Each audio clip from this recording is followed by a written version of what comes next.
What's up, guys? Mason the Brock Henderson here. So after that disappointing performance against Arsenal, it's good to come into the weekend and get a result, even if it's not the prettiest, even if we still had to work hard for it because still have some issues here and there. But good to get the result, and overall the performance today was perfectly fine. Still do have issues though with Tuchel. So as far as the lineup's concerned, for the most part, I get it. You know, that front three, it has been a very solid front three, so I get not wanting to change it. But you can definitely tell with Mount and with Havertz, it looks like they were not quite up to the pace because maybe they're getting tired. And I don't know if that's actually what's going on or if there's something else, but they just did not look as involved and they did not look as dangerous in the first half, especially. Second half, they did step it up a little bit, but they were not as involved. They were not as effective in the final third. And I think some of that comes down to they've played so many games back to back to back. And yes, Havertz got a rest, but he still came off the bench and played. But Mount, I mean, I've talked about it at the Arsenal game. You've got to find a point to rest him. Because if you don't, you're not going to get the same level of quality every single game because eventually he's going to tire out. So I really do think this probably could have been a game where he gave him a rest. I mean, West Ham, they changed up their squad hugely because they're preparing for a Europa League game in the midweek. So this could have been a good game to say, you know what, they're not going to be as strong. They're probably going to look to sit in. So let's look to bring on maybe Pulisic, maybe Ziyech, give one of them a chance to see if they can break them down instead of relying on your energetic, front man who's going to press them all the time because they're probably not going to keep a whole lot of possession in the backfield. But, as far as the midfield, no Kovacic still. Loftus-Cheek has to go play right wing back because we don't really have many options there with James out and Aspilicueta needing to play in the back three. So Jorginho comes in, and I'm still not a big fan, but I get it. I understand why he's in there. And then, like I said, Loftus-Cheek, I get why he's out there as well. And then you get to the back three, and yeah, you've got Silva and you've got Aspilicueta. And after the Arsenal performance, I mean, there's no way you can start Sarr or Christensen. So Tuchel goes with Christensen. And if not for the fact that Christensen got sick in warm-ups, this could have been a pretty rough game for us. Honestly, probably one of the best things that happened. I feel, not saying that I wish ill of Christensen, I want him to get sick or anything, but it definitely worked out for the better.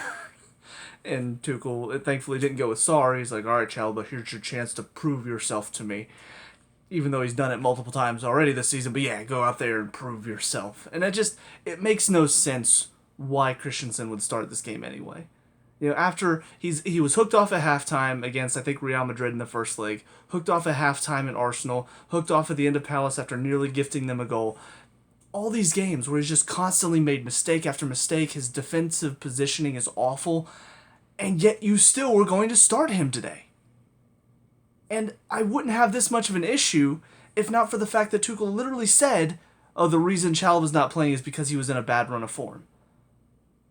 And as far as I can tell, he was nowhere near this. Yes, he's made some mistakes, but Christensen's probably made 3 times as many mistakes throughout the entire season as Chalobah's made. So I don't get that reasoning. If that's truly your reasoning as to why you're starting Christensen over Chalobah, then you really don't get it. And on top of that, if I had to choose which one of them is going to make up for their mistake if they do make one, we saw today Chalobah clearly can do that. So, yeah, I don't get it. And again, not saying that I'm glad Christensen got sick, but I am glad that Chalobah got a chance to play because he showed what he's worth today.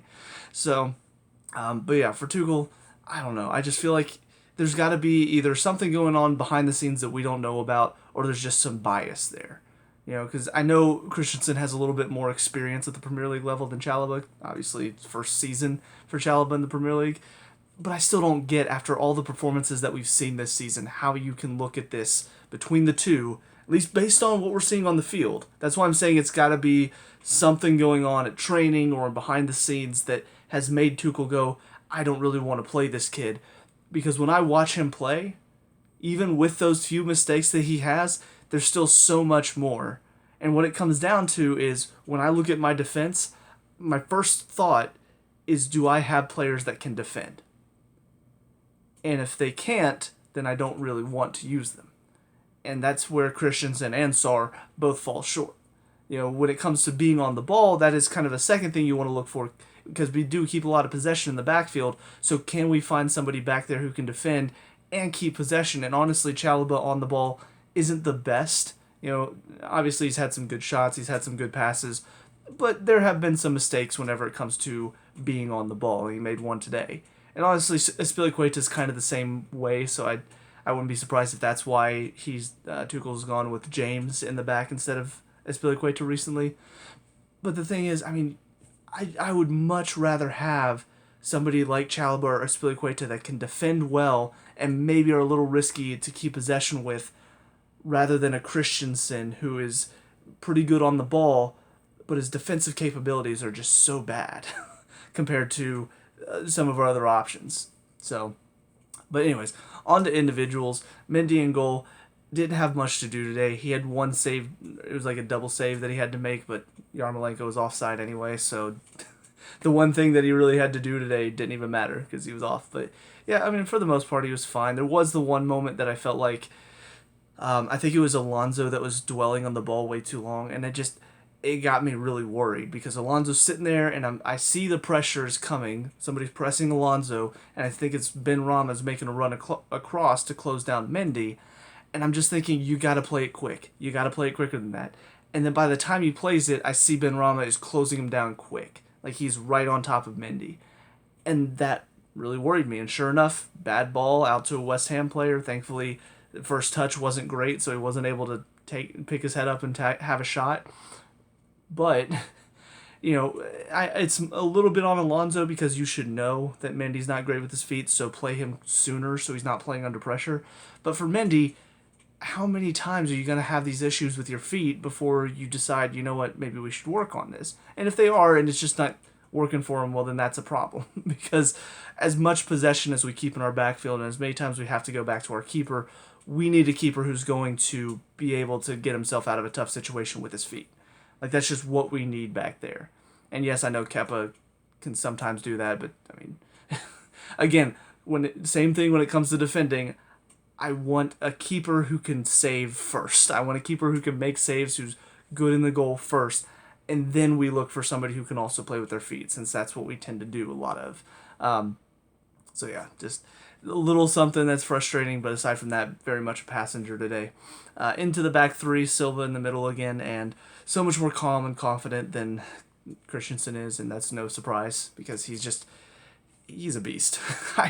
I can't explain it. Honestly, there was that moment in the second half where Ben Rama is pressing him and he's chasing back with Ben Rama just right on his back.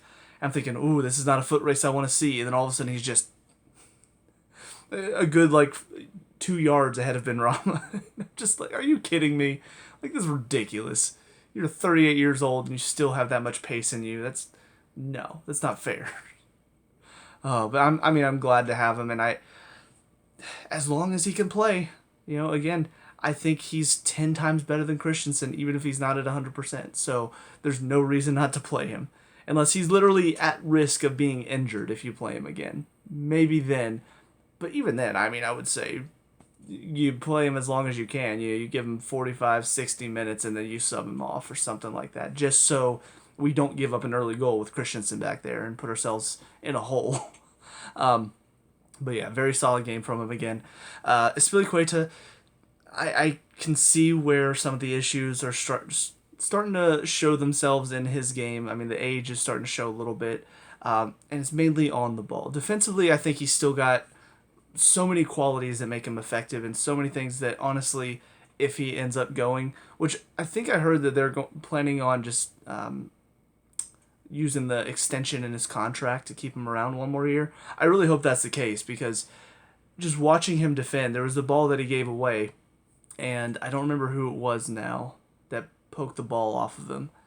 I think it might have been Yarmolenko, but he tracks back and he puts himself in a position where essentially the only option that the guy has is to cross it right near Mendy. He couldn't cut it back to anybody. He couldn't send in a more dangerous cross because the only options were behind Azpilicueta.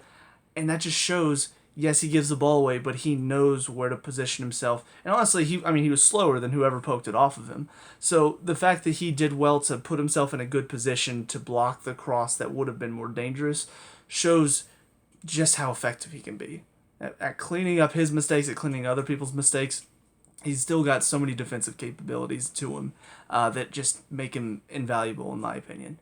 So, yes, on the ball, needs to get a bit better. And honestly, just that whole play was kind of ridiculous to me. I'm like, dude, how are you standing on it this long? Like, this should be easy to just play it quick and get rid of it.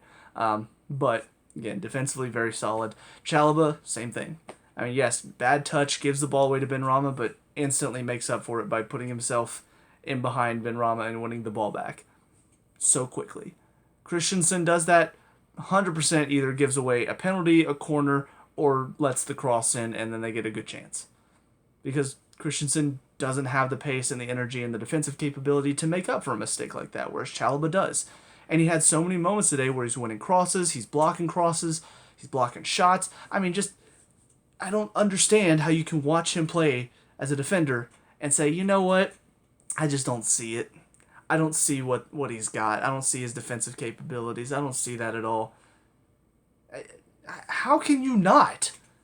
And for, again, a coach that has so much changed our defense, made us a good, solid defensive team.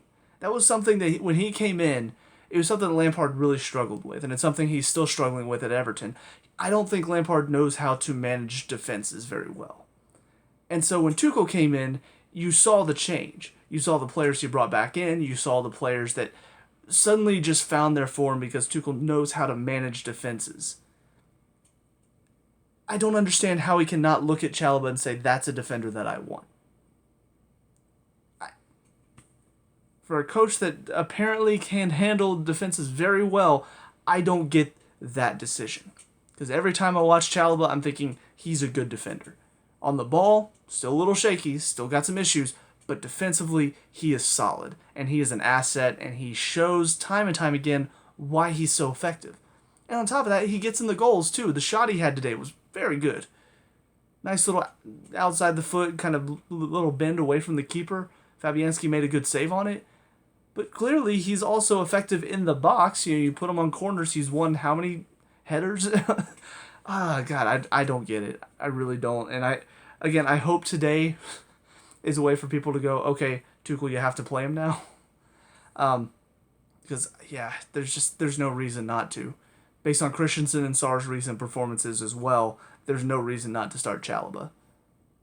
If Rudiger is healthy and if everybody's healthy, my back three are Silva, Rudiger, and Chalobah. Like, that's my back three. Maybe a Spilicueta in over Chalobah, possibly depending on if they've got not as much pace. But there's no way in my mind you can convince me that Christensen is a better defender than Chalobah is, because every time I watch Chalobah play, he does stuff like what he did today. It's just that's where it is for me. Wingbacks, Loftus-Cheek, I thought was better in the second half than the first, and honestly, a lot of the players today were, but very effective defensively today, and that's not something I'm used to saying, but he's definitely shown this season that he has that side of his game where he can work and win the ball back well, and some of that is just down to his legs are so long, so it's like you're trying to hold him off, and suddenly he just reaches a leg around and pokes it right out from under you. So, but yeah, did well today for the most part. Still not great at wing back, and a lot of that came down to the fact that we needed a wing today. We needed somebody out wide to get out there, get on the ball, and send it across. And unfortunately, because he's more midfield-minded, he kept drifting inside. So that was a problem for him today. But aside from that, his play was perfectly fine. Alonso also drifted inside a lot, but that's kind of what I've come to expect out of him. And, I don't know. He's been up and down recently. He's had some good performances. He's had some performances. He's not been bad recently, so I'll give him that. He's not had any games where I thought, God, he's killing us today. But he's not really been as effective as I'd like him to be. So there's a chance that they keep talking about, is Chilwell going to come back before the end of the season? Is he going to return? I think he's in training, pretty sure. But I think most of the things that I've heard is that putting him in now is going to be a little too risky. I think even Tuchel said probably not by the end of the season. Like he'll likely play with the U23s. He'll probably get some game time there, but we're probably not going to bring him back before the end of the season. So disappointing, but I get it. I get not wanting to risk him, but we could definitely use him right now because I just don't think Alonso is doing enough to cut it out there. And hopefully in the summer we can look to bring in somebody because I know Chilwell is going to fill that spot well, but I mean, as we've seen, if Chilwell goes out for however long, we don't have a good backup. Like Alonso is okay, but he's not good. He's not good enough right now. We needed somebody out there to fill that space, and nobody's done it. So into the midfield, Jorginho. Here's the thing. This was honestly one of his better games. The penalty kind of knocked him back down to average Jorginho for me. But I mean, this is kind of the type of game that I expect. You know, he keeps a lot of possession, moves the ball side to side a lot, and occasionally he'll put a ball forward that's okay. That's about it. And that's the thing. People want to defend him because, I don't know, he plays a lot of games, so clearly if the coaches are playing him, there must be something that we're all missing, so you're stupid if you think he's bad because Tuchel wouldn't play him if he's bad, right? But that's where I don't really get it, because if that were the case, then he wouldn't have so many games where he gives the ball away constantly, or defensively just cannot keep up with the pace, constantly gets turned, doesn't read the game well enough, doesn't track back. How many times has his passing just not worked out, where he's tried to go forward with it and like 20% of his passes forward work out. So, yeah, I don't know. To this day, I still don't get what the hype is about him. I still don't see what he brings to the field that makes him a useful asset. I still think, I mean, Kante has had a very average season for Kante. Like, Kante's standard is here compared to Jorginho's standard, which is here. And so Kante's been average. Jorginho's also been average. And then sometimes bad. So, yeah, I still think we've got better options. Now, past Kante, Loftus-Cheek, and Kovacic, do I think there's a better option than Jorginho? Maybe if you drop Mount in, but I prefer Mount up front, so probably not that. But yeah, I mean, Saul and Barkley, and I think that's about it. That's all we really have in there. Those options are not any better than Jorginho. Saul is honestly just as bad as Jorginho is, and Barkley is just not a defensive mid. So to play him in that holding role doesn't make any sense. But yeah, there's just so many better options, especially coming back as well. Gilmore and Gallagher coming back in. Both of them are going to be better than Jorginho. Gallagher by a mile. Gilmore, you know, his height and his pace may hurt him a little bit in the Premier League, but as far as his ability on the ball, I've seen so much more than Jorginho has. So, yeah, I don't know. But today it was an okay performance. He kept the ball moving pretty quickly, showed a little bit of energy and on the ball, but then throws it all away with that crap penalty, which honestly, I don't get why more keepers don't do what Fabianski did. It's really the best way to beat a penalty taker like Jorginho. You just wait, and then once he hits it, it's probably not going to be in the corner, so then you just go get it. But most of the time, Jorginho waits for the keeper to make a move, and then he just puts it to the other side, so if you don't make a move before he hits it, you're probably going to have a good chance of getting it. So, yeah, I don't know. I don't know why more keepers haven't realized that yet, but Fabianski clearly did and punished him for it. So, Kante in the midfield, a better performance from him today, but still not quite up to the good Kante performances that I'm expecting. And I think what it really comes down to is the performances this season that have been average. They're not necessarily like he's moving slower or he's looking tired. I think what it comes down to is it's something about the mentality, the way he reads the game. When he's in form and when he's playing well, he reads the game well enough to where he puts himself in a good position and then he's got enough pace to get there and make a good tackle. When he's not in good form, he's still got the pace and energy, but he's not reading it as well. And so he's not getting to that tackle in time because he's not put himself in a good enough position. So I think that's something that he struggled with a bit this season. I don't know why that is. I don't know if it's just, again, if it's a mentality issue, if there's something that the teams are doing differently this season that he's not used to. I don't know.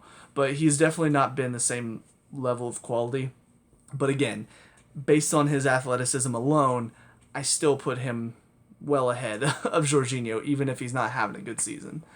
And then to the front three, again, all three of them not really good in the first half. We didn't have much of anything in the first half. In fact, when I watched the highlights on the Chelsea YouTube page, we had no highlights from the first half, and that really shows just how poor we were up front.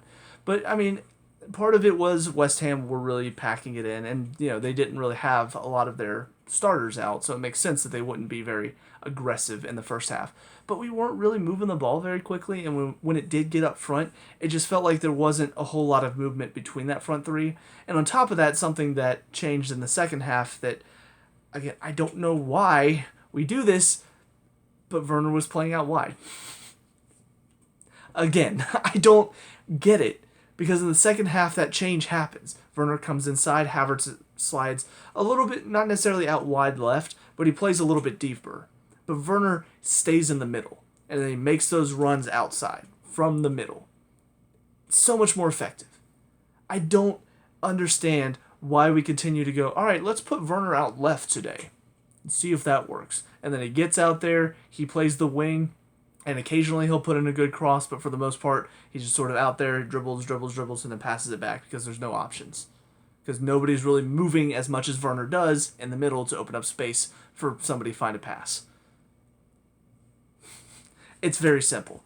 Like, I've seen it happen so many times, and then they make that switch in the second half. Werner's now in the middle, and he's making the runs, and now all of a sudden, there's space to play. Havertz is playing a little bit deeper so he can get on the ball and try to make things happen. Mount is also able to drop a bit deeper because he's not having to work hard to win the ball back because Werner's the one doing that now. I don't know. It makes things so much better when Werner's playing in the middle. So I don't really put his first half performance. It was still very involved, but it just was not as effective in the first half for Werner. But I don't put that on him. I put that on, if it's Tuchel's decision to say, yeah, let's put you out wide for this half, and then in the second half switch it. Yeah, switching it is a good idea, but then why don't we play like that all the time? Because he's so much more involved and so much more effective. So that was frustrating to watch. But again, second half looked like he stepped up. Havertz did step up in the second half a bit, but still just looking a little off the pace. And I don't know. I feel like ever since was the Real Madrid second leg, I think that was the one. He was involved, but he wasn't really the one making things happen like Mount and Werner were. And since that performance, he's kind of dropped off a bit. He's not really been that effective. And I don't really know why. Like he had such a good run of games where he was probably our best player on the pitch, and then something changed. I don't know what that is, but it definitely feels like he's not quite as effective on the ball. There are just several moments that I think whenever he gets it and he's one-on-one with the defender, I'm thinking, all right, make something happen, and he doesn't really do anything with it. He just sort of dribbles into pressure or dribbles out of bounds or takes a bad touch or just decides to go backwards. And he had a good run there where he was doing something whenever he got in that position. So I don't know what's going on with him, but he definitely seems a little off the pace right now. And then Mount, like I said, first half not good, second half looked more energetic, but still just not quite the same level of standard that I think we've come to expect out of him. And I think he just needs a break. Like, I think that's what it comes down to. And I don't know when that will happen because we've got, we need to be winning all these matches with the fact that we dropped 3 points and gave Arsenal 3 points in the midweek. And Tottenham, Tottenham and Arsenal, they're not going to be dropping as many points. Tottenham, yes, they just dropped points to Brentford.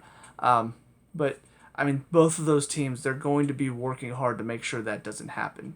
They're going to be pushing themselves. They're going to be doing as much as they can to pressure us, to make us make mistakes. And so we have to make sure we're at the top of our game. So every match now basically becomes a tournament match. And so, unfortunately, it becomes very hard to rest players like Mount, who are very effective and very needed in this system. But at the same time, you don't rest him, you're not going to get his best quality. So it's very difficult to measure that right now. And that's why I do think today would have been a better game to rest him, just because West Ham were not going to be as strong today.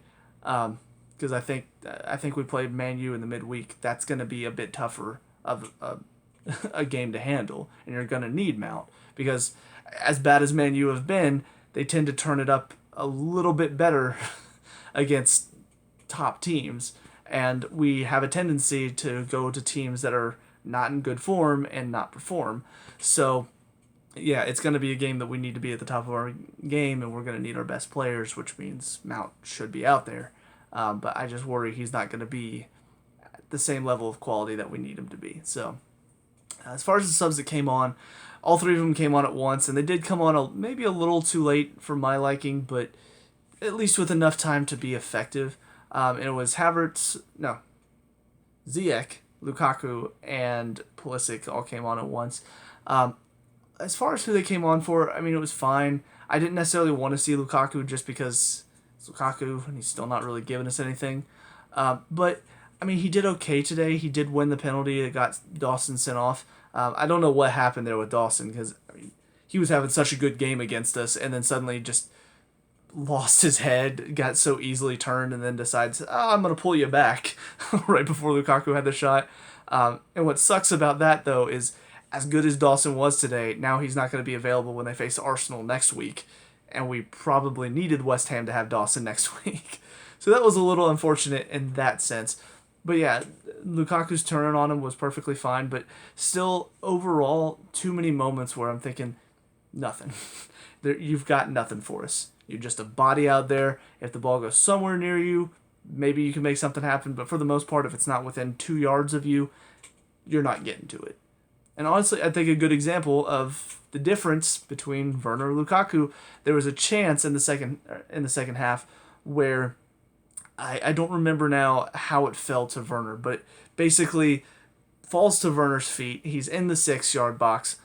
Actually, no, it didn't even fall to Werner's feet. It was just it was like a block or something like that, and it was sort of in the 6-yard box, and Werner in motion gets on the end of it.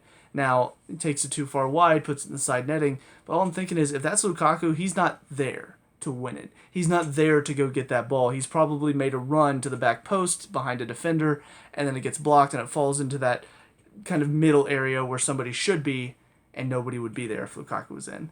So it was just, that kind of shows where Werner and Lukaku differ, is that Werner is in those dangerous areas, so if something does happen, he's ready to pounce on it. Lukaku most of the time doesn't put himself in those areas. He sort of pulls away from the play and wants it, put it to me instead of put it into a dangerous area and I'll try to get there. And that's just selfish thinking for me.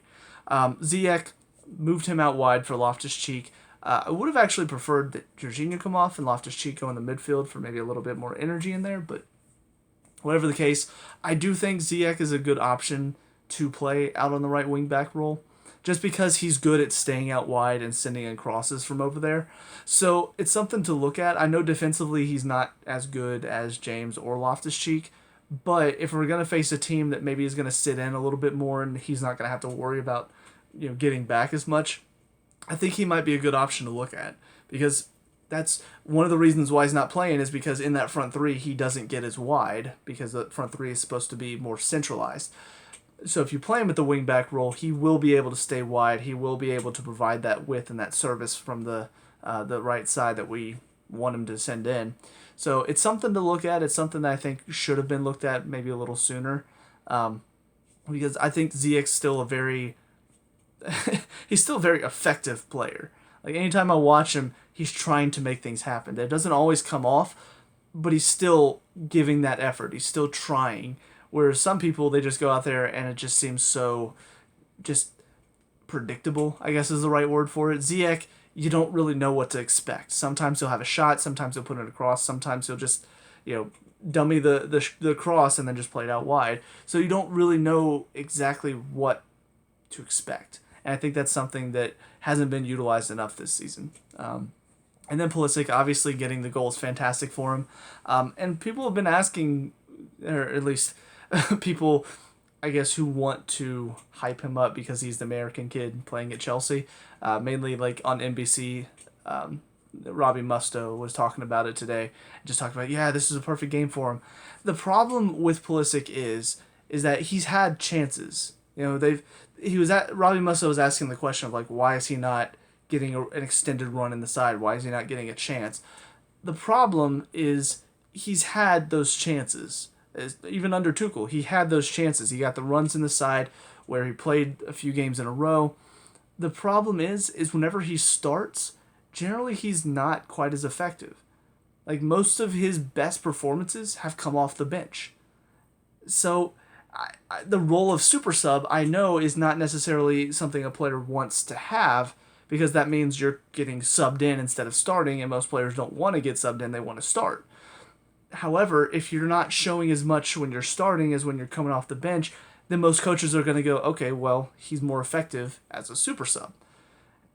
So that's just kind of where Pulisic is. Like he does look good whenever he comes on, and the other team maybe is already a little worn down because they defended all game, and then Pulisic comes on, and he's just a little ball of energy, and he makes things happen. And he gets in dangerous areas, but when he starts and the defense is fresh and they're ready to play, typically they close him out of the game real easily.